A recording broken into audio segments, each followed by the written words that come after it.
नमस्कार दोस्तों, मैं रत्ना सिंह क्रैक हिंदी एग्जाम में आपका स्वागत करती हूँ।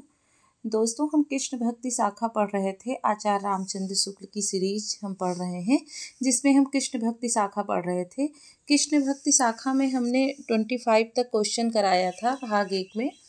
आज हम कृष्ण भक्ति शाखा का भाग 2 26 क्वेश्चन से शुरू करते हैं, जो बहुत ही इम्पॉर्टेंट क्वेश्चन है और जो मुझे इम्पॉर्टेंट लगे मैंने यहाँ पे नोट डाउन किया है। तो आप लोग प्लीज़ लिखते हुए चलिएगा। और मेरा वीडियो आपको कैसा लग रहा है, मेरा पढ़ाने का तरीका आपको कैसा लग रहा है, उसको कमेंट बॉक्स में कमेंट करके ज़रूर बताइएगा। तो शुरू करते हैं आज क्वेश्चन नंबर 26 का पहला क्वेश्चन क्या है कि जाके सिर मोर मुकुट मेरे पति सोई, पंक्तियाँ किसकी हैं? तो जाके सिर मोर मुकुट मेरे पति सोई, ये पंक्तियाँ किसकी हैं? तो ये पंक्तियाँ किसकी हैं? मीराबाई की हैं। किसकी हैं? मीराबाई की हैं। अब मीराबाई कौन है? तो मीराबाई के गुरु का क्या नाम है? रैदास है। और मीराबाई की जो भक्ति है माधुर भक्ति है। जो इम्पोर्टेंट इनके बारे में है मैं यहाँ पे लिखवाई हूँ कि मीराबाई के गुरु का नाम रैदास है, इनकी भक्ति माधुर भाव की है और इनकी जो भाषा है वो राजस्थानी मिश्रित ब्रज भाषा है। क्या है? राजस्थानी मिश्रित ब्रज भाषा है। और अब कभी कभी क्वेश्चन पूछ लिया जाता है कि ये किसकी पुत्री थी? तो ये मेड़तिया के राठौर रतन सिंह की पुत्री थी। आगे का क्वेश्चन, वेदांत कौस्तुभ ग्रंथ की रचना किसने की? तो वेदांत कौस्तुभ इम्पॉर्टेंट क्वेश्चन है, उनकी रचना निवासाचार्य ने की थी।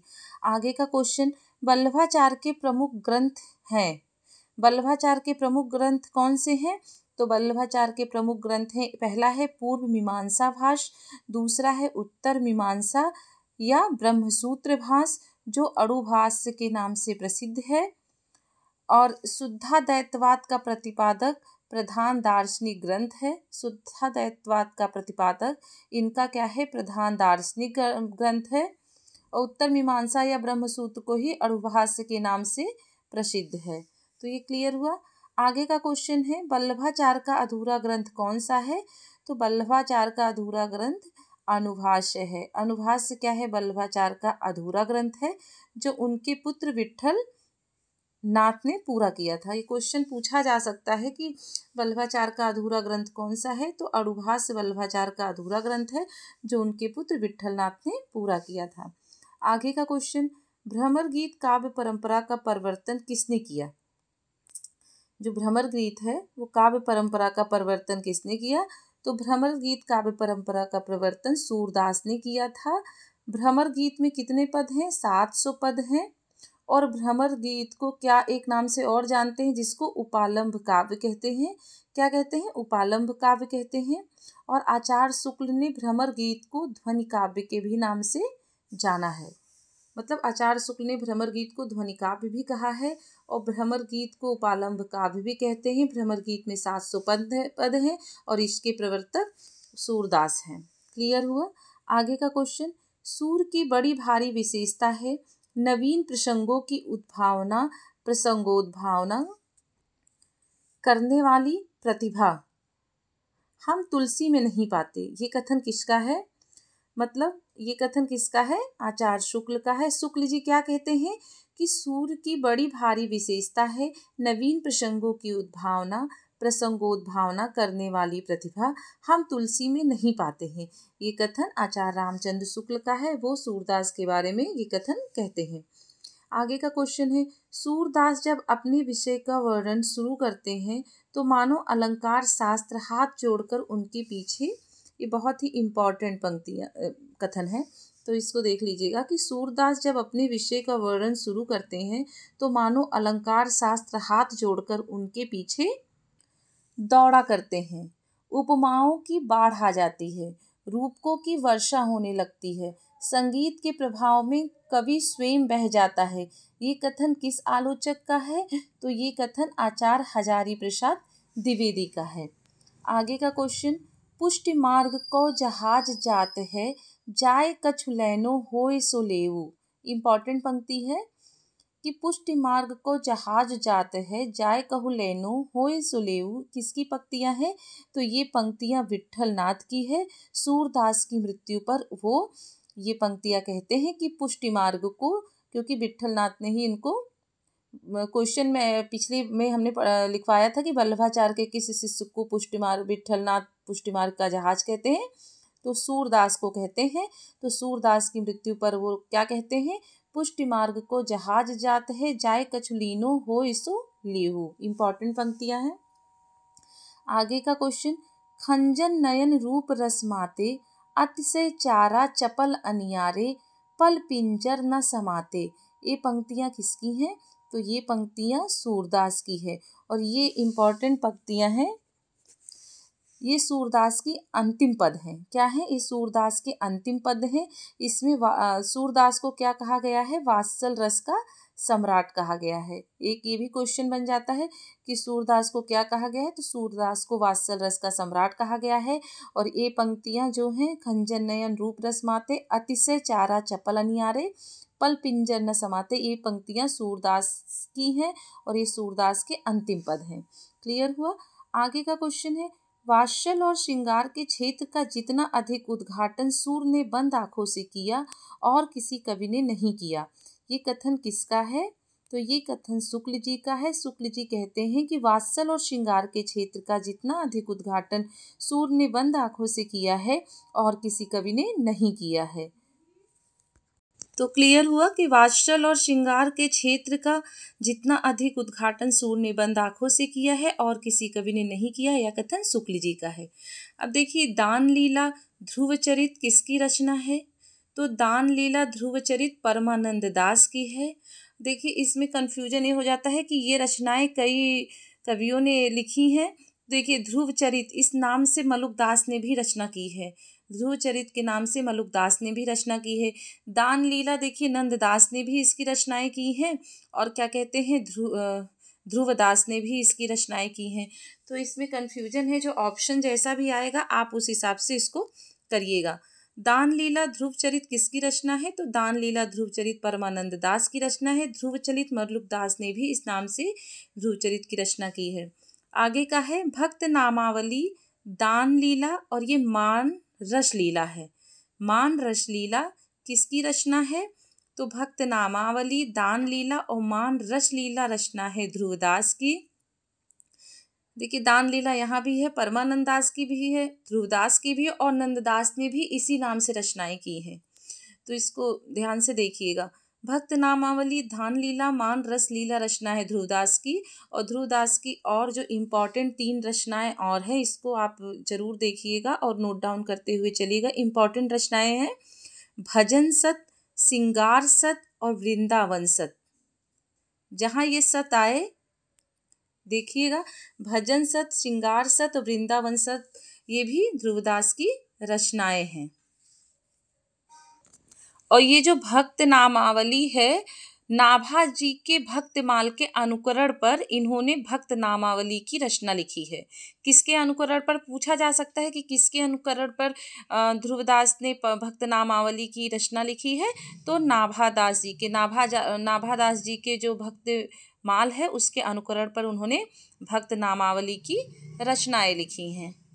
देखिए, उनके जो इम्पॉर्टेंट रचनाएं वो मैं वहाँ पे लिखवा दी हूँ, लेकिन ध्रुवदास के और रचनाएं अगर आपको लिखना है तो आप यहाँ वीडियो को रोक के इसका स्क्रीनशॉट ले सकते हैं। ये ध्रुवदास की और भी इम्पॉर्टेंट रचनाएं हैं, जो आप इसको वीडियो को रोक करके इसका स्क्रीनशॉट ले सकते हैं, लेकिन जो इम्पॉर्टेंट रचनाएं हैं वो मैंने आपको करा दिया है। आगे का क्वेश्चन, कृष्ण भक्तों के समान इन्होंने गीत काव्य का आश्रय न लेकर कवित्व सवैये में अपने सच्चे प्रेम की व्यंजना की है।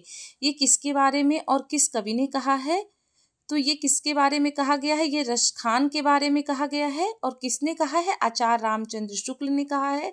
शुक्ल जी कहते हैं कि कृष्ण भक्तों के समान इन्होंने गीत काव्य का आश्रय न लेकर कवित्व सवैये में अपने सच्चे प्रेम की व्यंजना की है।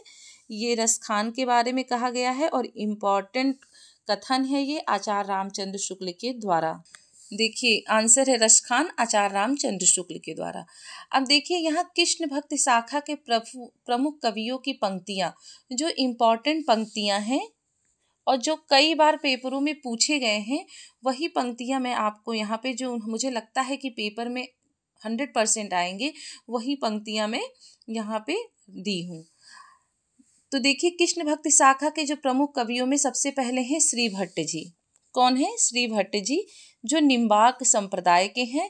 इनकी जो 2 प्रमुख पंक्तियां हैं जो पेपर में पूछे गए हैं, पहला है बसो मेरे नयनन में दो चंद, और दूसरा है रस को रेल बेली अतिबाही, और दंपत की हित बाबरी बिरहरन रहो सदा मेरे चित चाढ़ी। ये किसका है? ये श्री भट्ट जी का। तो ये श्री भट्ट जी का इम्पॉर्टेंट पंक्तियां हैं, तो ये दोनों आप जरूर देख लीजिएगा, इम्पॉर्टेंट हैं, पेपर में कई बार पूछे गए हैं। अब ये सूरदास की कुछ इम्पॉर्टेंट पंक्तियां हैं। सूरदास से तो 100% क्वेश्चन आते ही आते हैं, और सूरदास कहाँ के हैं? वल्लभ संप्रदाय से हैं, और भट्ट जी निम्बार्क संप्रदाय से हैं। सूरदास के जो इम्पॉर्टेंट पंक्तियां हैं वो यहाँ पे मैंने नोट डाउन किया है। तो सबसे पहला है शोभित कर नवनीत लिए, घुटरुन चलन रेणु तर मंडित, मुख दधि लेप किए। ये इम्पॉर्टेंट पंक्तियां हैं इनकी। दूसरा है सिखवत चलन जसोदा मैया, अरबराय कर जान गहावत, डगमगाए धरे पैया। अरबराय कर पानी गहावत, डगमगाए धरे पैया। ये है सूरदास की। तीसरा है मेरे नैन विरह की बेली बही, इम्पॉर्टेंट पंक्ति है। चौथा है ऊधो तुम अपनो जतन करो। पांचवा है मुरली तव गोपाल ही भावत। छठा है निर्गुण कौन देश को वाशी, बहुत ही इम्पॉर्टेंट है, पेपर में पूछे गए हैं। ये भी बहुत इम्पॉर्टेंट है। बूझत श्याम कौन तू गोरी, कहाँ रहत काकी टू बेटी। ये इनकी इम्पॉर्टेंट पंक्तियां हैं। आठवां है प्रभु हों सब पतितन को टीको। ये भी इम्पॉर्टेंट पंक्तियां हैं इनकी। मैया मोहि दाव बहुत खिजायो, ये भी इम्पॉर्टेंट पंक्ति है। संदेशो देवकी सो कहियो, ये भी सूरदास की इम्पॉर्टेंट पंक्ति है। मौसम कौन कुटिल खलकामी, ये भी इनकी इम्पॉर्टेंट है। और बिन गोपाल बैरन भई कुंजे, निस्दिन बरसत नैन हमारे, और आयो घोष बड़ो व्यापारी। ये जो 14 पंक्तियां मैंने यहाँ पे कराई हैं इनकी, आप बहुत ध्यान से इसको पढ़ के जाइएगा। अगर बुक है तो आप एक बार इसको रिवीजन भी कर लीजिएगा। बहुत ही इम्पॉर्टेंट पंक्तियां हैं, और 100% इसमें से पेपर में जरूर पूछे जाएंगे। कुछ और रचनाकारों की इम्पॉर्टेंट पंक्तियां हैं। देखिए गदाधर भट्ट, ये बहुत इम्पॉर्टेंट है। गदाधर भट्ट की एक पंक्तियां हैं, सखी हो श्याम रंग रंगी, और देख बिकाए गई वह मूरत, सूरत माही पगी। ये गदाधर भट्ट की इम्पॉर्टेंट पंक्तियां हैं। अब आगे आते हैं हित हरिवंश की। इसमें से भी पंक्तियां पूछी जाती हैं। जो हित 84 से पंक्तियां ली गई हैं, हित हरिवंश की हैं। तो देखते हैं, ब्रज नौ तरुण कदम्ब मुकुट मणि, श्यामा आज बनी।